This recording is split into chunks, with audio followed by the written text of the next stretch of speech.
ہندوستان نے نیلم Jhelum hydro power project کو، اس میں نوسیری ڈیم کے سٹرکچر کو نشانہ بنایا اور اس کو نقصان پہنچایا۔ ہائیڈرو سٹرکچرز کو نشانہ بنانا ایک ناقابل قبول اور خطرناک ایسکیلیشن ہے۔ کیا ہندوستان پاکستان کے عوام کے پانی کو نقصان پہنچانا چاہتا ہے؟ کیا وہ جانتا ہے کہ اس کے کیا کانسیکوینسز ہوں گے؟ اس کا کیا مطلب ہے؟ کیا انٹرنیشنل نارمز اور جنگی قوانین اور روایات اس بات کی اجازت دیتی ہیں کہ آپ کسی اور ملک کے پانی کے ذخائر، ڈیمز اور ہائیڈرو پاور سٹرکچرز کو نشانہ بنائیں؟ ایک اور خطرناک اور ناقابل قبول عمل جو کہ کل رات کو ہوا، وہ بھارت نے جب یہ بزدلانہ کارروائی کی تو اس وقت بہت سی نیشنل اور انٹرنیشنل فلائٹس پاکستان کی ایئر اسپیس میں موجود تھیں، and thousands of civilian passengers' lives were put in grave danger. At that time, there were 57 international flights that were operating inside Pakistan airspace. The consequences of any of them being hit perhaps didn't even cross the minds of those who were undertaking this aggression, this senseless aggression that they did yesterday. چونکہ یہ ایک developing situation ہے، تو جیسے جیسے واقعات آگے بڑھیں گے میں آپ کو ان تفصیلات سے آگاہ کرتا رہوں گا۔ میں یہ کہنا چاہوں گا کہ بھارت نے پاکستان کے خلاف جو جارحیت کی ہے، اب پاکستان کی جانب سے اس جارحیت کا، اس ایگریشن کا بھرپور جواب دیا جا رہا ہے اور دیا جاتا رہے گا۔ بھارت نے پاکستان پر بزدلانہ طریقے سے رات کے اندھیرے میں حملہ کیا ہے اور پاکستان کی جری قوم کو للکارا ہے۔ اس کی اس غلط فہمی کو یقیناً ٹھیک کر دیا جائے گا۔ کیا بھارت یہ نہیں جانتا کہ we are a battle hardened army and that we in the armed forces of Pakistan love and embrace shahadat much more than you fear death. الحمدللہ افواج پاکستان پوری قوم کی بھرپور حمایت کے ساتھ بھارتی جارحیت کا جواب دے رہی ہے اور دے گی۔ کسی کو بھی پاکستان کی سالمیت اور خود مختاری پر حملہ کرنے کی اجازت نہیں دی جا سکتی۔ ملک کی سرحدوں کا دفاع، اس پاک دھرتی کا دفاع اور اس پہ جان دینا ہمارا نصب العین اور ہماری خوش قسمتی ہے۔ In the end, I would like to say, and I want to make it clear, that Pakistan only responded in self-defense. It is India which cowardly attacked Pakistan and violated our territorial integrity and sovereignty and killed innocent citizens, including children, women, and elderly. Pakistan reserves the right and will respond to this aggression at a time, place, and means of our own choice. Pakistan زندہ باد، افواج پاکستان پائندہ باد۔ اگر میں response کی بات کروں تو اب تک افواج پاکستان نے دشمن کی جارحیت کے جواب میں اور اپنے دفاع میں دشمن کے 5 طیارے اور 1 کامبیٹ ڈرون جو پاکستان پر حملہ آور ہوئے تھے ان کو مار گرایا ہے۔ حملہ آور گرائے جانے والوں میں بھارتی فضائیہ کے جنگی طیاروں میں 3 رافیل، 1 MiG 29 اور 1 SU طیارہ شامل ہے۔ اس کے علاوہ ایک ہیرون کامبیٹ ڈرون بھی اس میں شامل ہے۔ یہ جو فضائی ایسٹس گرائے گئے، یہ جنرل ایریا بھٹنڈا میں، جموں میں، 2 اونتی پور کے علاقے میں، 1 اخنور اور 1 سری نگر کے علاقے میں مار گرایا گیا۔ یہ بتانا انتہائی ضروری ہے کہ پاکستان ایئر فورس نے ان طیاروں کو اس وقت گرایا جب انہوں نے پاکستان کے اوپر حملہ کیا۔ After they have released their weapons, only after that they were engaged and shot at.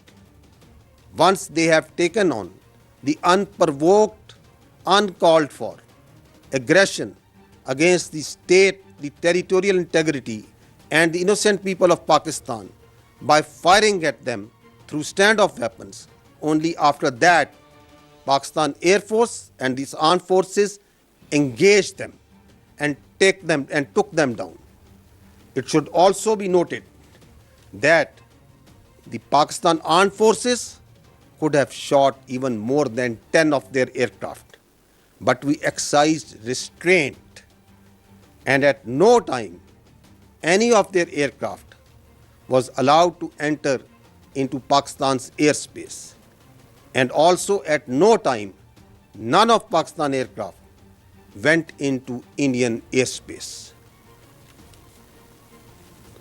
یہ بھی جاننا ضروری ہے کہ الحمدللہ پاکستان فضائیہ کے تمام طیارے، تمام ایسٹس مکمل طور پر محفوظ ہیں۔ اس فضائی جنگ کے علاوہ دشمن نے لائن آف کنٹرول اور ورکنگ باؤنڈری پر بلا اشتعال گولہ باری اور سیز فائر وائلیشنز شروع کی، جس کا پاکستانی فوج نے دندان شکن جواب دیا اور اس کی متعدد پوسٹوں کو تباہ کیا۔ ان پوسٹوں میں سے، ان انگیجمنٹس میں سے صرف چند ایک کی ویڈیوز میں آپ کے سامنے پیش کروں گا۔ ناک عمل اس واقعے میں ہندوستان نے نیلم جیلم ہائیڈرو پاور پروجیکٹ کو، اس میں نوسیری ڈیم کے سٹرکچر کو نشانہ بنایا اور اس کو نقصان پہنچایا۔ ہائیڈرو سٹرکچرز کو نشانہ بنانا ایک ناقابل قبول اور خطرناک ایسکیلیشن ہے۔ کیا ہندوستان پاکستان کے عوام کے پانی کو نقصان پہنچانا چاہتا ہے؟ کیا وہ جانتا ہے کہ اس کے کیا کانسیکوینسز ہوں گے؟ اس کا کیا مطلب ہے؟ کیا انٹرنیشنل نارمز اور جنگی قوانین اور روایات اس بات کی اجازت دیتی ہیں کہ آپ کسی اور ملک کے پانی کے ذخائر، ڈیمز اور ہائیڈرو پاور سٹرکچرز کو نشانہ بنائیں؟ ایک اور خطرناک اور ناقابل قبول عمل جو کہ کل رات کو ہوا، وہ بھارت نے جب یہ بزدلانہ کارروائی کی تو اس وقت بہت سی نیشنل اور انٹرنیشنل فلائٹس پاکستان کی ایئر اسپیس میں موجود تھیں، and thousands of civilian passengers' lives were put in grave danger. At that time, there were 57 international flights that were operating inside Pakistan airspace. The consequences of any of them being hit perhaps didn't even cross the minds of those who were undertaking this aggression, this senseless aggression that they did yesterday. چونکہ یہ ایک developing situation ہے، تو جیسے جیسے واقعات آگے بڑھیں گے میں آپ کو ان تفصیلات سے آگاہ کرتا رہوں گا۔ میں یہ کہنا چاہوں گا کہ بھارت نے پاکستان کے خلاف جو جارحیت کی ہے، اب پاکستان کی جانب سے اس جارحیت کا، اس ایگریشن کا بھرپور جواب دیا جا رہا ہے اور دیا جاتا رہے گا۔ بھارت نے پاکستان پر بزدلانہ طریقے سے رات کے اندھیرے میں حملہ کیا ہے، اور پاکستان کی جری قوم کو للکارا ہے، اس کی اس غلط فہمی کو یقیناً ٹھیک کر دیا جائے گا۔ کیا بھارت یہ نہیں جانتا کہ we are a battle hardened army and that we in the armed forces of Pakistan love and embrace شہادت much more than you fear death۔ الحمدللہ افواج پاکستان پوری قوم کی بھرپور حمایت کے ساتھ بھارتی جارحیت کا جواب دے رہی ہے اور دے گی۔ کسی کو بھی پاکستان کی سالمیت اور خود مختاری پر حملہ کرنے کی اجازت نہیں دی جا سکتی۔ ملک کی سرحدوں کا دفاع، اس پاک دھرتی کا دفاع اور اس پہ جان دینا ہمارا نصب العین اور ہماری خوش قسمتی ہے۔ آتش نیوز پاکستان کے سب سے بڑے نیوز نیٹ ورک کا حصہ بننے کا سنہری موقع۔ ملک بھر سے درج ذیل آسامیوں کی ضرورت ہے: bureau chief, deputy bureau chief, video editor, city reporter, تحصیل reporter, district reporter, crime reporter, press reporter, نمائندہ، نامہ نگار۔ Chief executive Syed Jamshed Bukhari. مزید معلومات کے لیے ان نمبرز پر رابطہ کریں۔